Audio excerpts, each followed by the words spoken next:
While we were talking to you, we've had wire snaps on Reuters saying that, quoting a US military official, establishing a no-fly zone in Libya would require removing Libyan air defence capability, and that would be challenging. So how much of an issue is the no-fly zone with politicians there? This is something that she will almost likely be asked about, even though it is technically not the Secretary of State's purview. This would perhaps be a better question for the Secretary of Defense, Robert Gates. But in terms of what the U.S. government can do in light of the attempts to not lock out independent media activity inside Libya, in light of what appears to be quite I don't want to say the word delusional, that is the U.S. government's term when referring to Muammar Gaddafi, but certainly to hear comments coming from the Gaddafi regime that don't seem to jibe with the reality on the ground, which is civilians are being targeted, civilians are being disappeared, civilians are being killed inside Libya, and there is growing international concern about what to do. It is worth noting, however, that there are some who are suggesting on the Republican side that whatever the U.S. decides to do needs to be done so with adequate public discussion and consideration before any sort of action. At the very least, the Secretary would be very much involved, Lauren, in trying to make the argument for whatever the Obama administration decides to do when it comes to any sort of coercive action toward Libya. OK, Rosalind Jordan, thank you very much indeed for bringing us the latest there from Washington, D.C. Now, there have been reports that Iranian security forces have used tear gas to break up anti-government protests in the capital, Tehran. This comes as Iran denies that it's jailed two opposition leaders, Mir Hossein Mousavi and Mahdi Karoubi. Children of the two men repeated their claims on Tuesday that Mousavi and Karoubi and their wives are being held at the Heshmatiya prison in Tehran.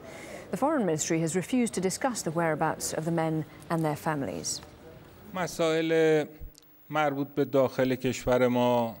we have always emphasized, the internal issues of our country is completely domestic, and no country is and will be allowed to interfere in the internal affairs of our country. The issues related to these individuals will be dealt with in a framework of law by judicial authorities. Tunisia's most prominent opposition politician has resigned for the country's interim government. Regional Development Minister Ahmed Najib Chebi says he isn't happy with the choice of the newly appointed Prime Minister. He says that new government measures are aimed at keeping him from running for the presidency. Chebi is the third minister to leave Tunisia's interim government on Tuesday. Meanwhile, one of the main opposition parties in Tunisia has been given legal permission to participate in politics after being banned for years. The Islamist El Nahda party, which means Renaissance, is led by Rachid Ghannouchi. He returned from exile in London in January after President Zine El Abidine Ben Ali was ousted.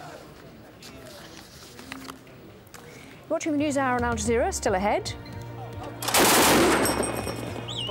We take you to the town on the front line of the anti-government forces in eastern Libya. Find out how they're preparing for a possible attack. And back in court, two former Blackwater contractors face a second trial in the US for killings in Afghanistan.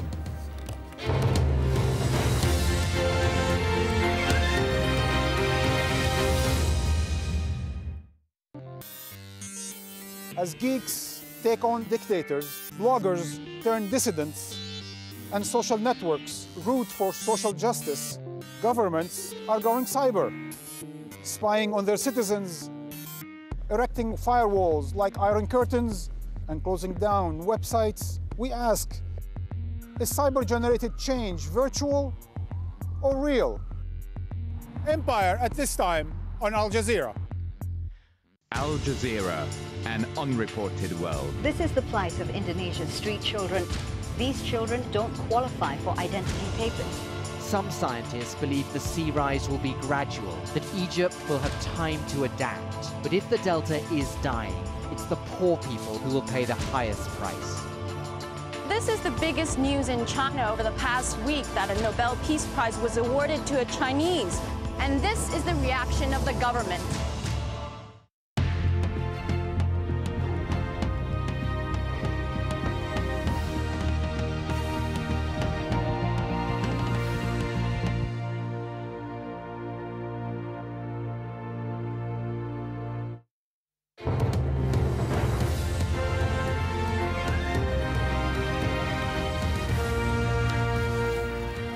Welcome back. Top stories on Al Jazeera. Tunisia's most prominent opposition politicians have resigned from the country's interim government. Ahmed Najib Chebi is the third minister to quit the interim cabinet on Tuesday. More news for you in just a moment. Let's go back, though, straight away to Hillary Clinton in Washington. Closely with the European Union and member countries, because they also have many assets from the Libyans that they are tracking and freezing. We also, as you know, passed in a very quick, aggressive manner a strong Security Council resolution on Saturday, which gets the entire world behind targeted sanctions, arms embargo, humanitarian assistance.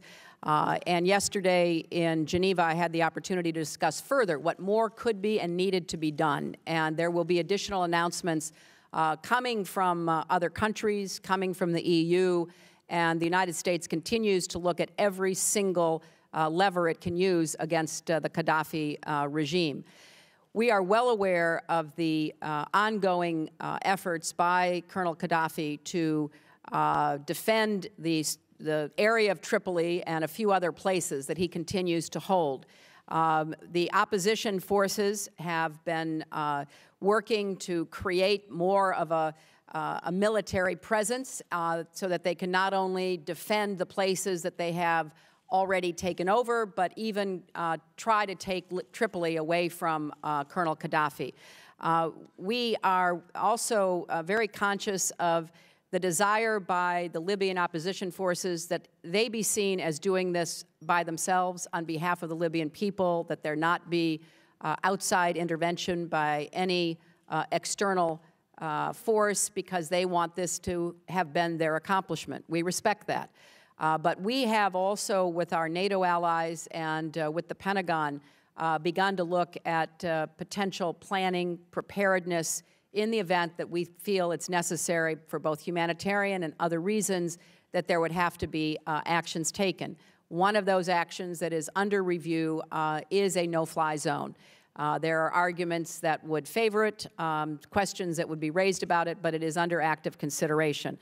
With respect to Iran, and I know the time is so short, and I want to be able to supplement any of these questions with written material, we are seeing the difference that coordinated sanctions can make. It's not only what the United States did with the cooperation and leadership of Congress with the CISADA legislation, that added to the Iran Sanctions Act, gave the United States many more tools, but it is also because of the international cooperation through the United Nations Security Council and through additional add-on sanctions from many of our partners, including the EU, Japan, and others. Because when you're trying to sanction Iran, no matter how powerful the United States is economically and no matter how much we can do on our own, it is imperative that we get the international community to support it. Otherwise, there's just too much leakage. And we have really limited that. And I feel strongly that we're making an